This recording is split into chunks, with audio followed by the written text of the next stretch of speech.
After receiving a letter bearing the seal of Lorengan, Margrave of Bissell, you accepted the invitation therein to Bissell's capital, Thornward. You soon arrive, walking past the many large military encampments, waiting in line with many merchants to be let in by the guards. They grimace as you tell them the name of the tavern you wish to visit.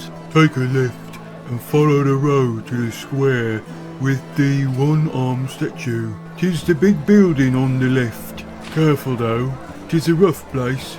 Hauled 2 dead men out of there last week. Cheated at dice they did. You follow the guard's instructions, passing dozens of stalls selling everything from fine Kettite cheese to dwarf-made weapons from Ulek. You keep your cloaks' hoods up, secrecy being of the utmost importance, as per the letter. Eventually, you arrive in a part of town with less merchants and more beggars.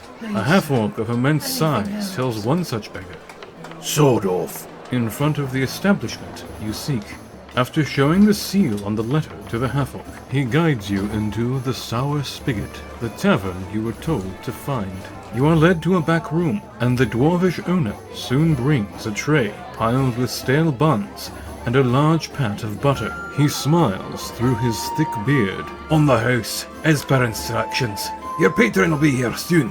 The half-orc follows, placing a tray of mugs and a pitcher of watered ale on the table. An hour goes by before a secret panel in the wall opens opposite the door. A short man steps into the room. He wears a mask and a shoddy patched cloak, but his fine black clothes and silver-hilted dagger speak of wealth. "Thank you for coming so quickly. Tell me, who among you has heard the name of Igwilv?" None, save your mage, have heard of this person. "I thought not. Hers is a name still cursed in Perrinland, but not spoken much outside of those lands. She is known as the Witch Queen, for she ruled Perrinland for a decade, some 80 years ago. I shall tell you lore of her, for it is the Witch Queen's treasure you are to seek. In 471, she conquered Perrinland within a year. Her army of orcs, gnolls, and even a few demons pillaged the lands around for a decade. Legend states that she fell in some struggle with a demon lord, and that her servants robbed her vaults and scattered to the four winds. Most think her dead, her demonic experiments sealing her fate. Until recently, it was also thought that all her treasures were looted. But it has come to our attention that agents of Ket, Perrinland, and Ayuz have been searching the Yartil Mountains recently, and we managed to recover these. Copies, so say our experts." He produces a ragged map and a scrap of parchment with text upon it. "The horn of Igwilv pierces the heart. Look over your shoulder before you start. How many sorrow, foolish men, because they didn't turn back then." Cryptic, eh? This seems to be the general area. We know from old texts that the heart of Igwilv's lair is some old wizard's tomb. The Caverns of Tsojcanth, it is called. None yet have found the place and returned. The mountains are quite perilous.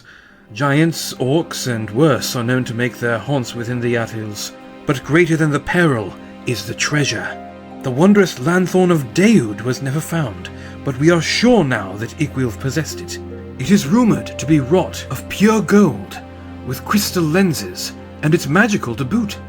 Old legends tell of healing properties, and also of Igwilv's vast library of lore of old. And that's not even mentioning the mountains of gold, gems, and finery that were hauled from her vaults. Why, if even a fraction of it remained, it could buy a kingdom. And surely she would have kept her greatest treasures hidden with the precious lanthorn of Daud. Why, I almost envy you. Alas, no mark of the Margrave can be seen upon this expedition.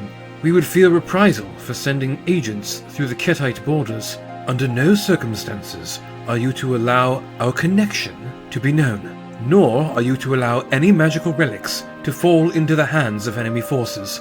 Ayuz, Ket, and Perrinland must gain no advantages over us.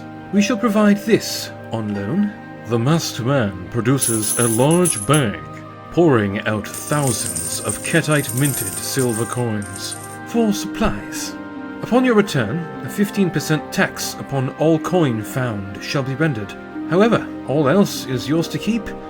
Gems, jewelry, and magic.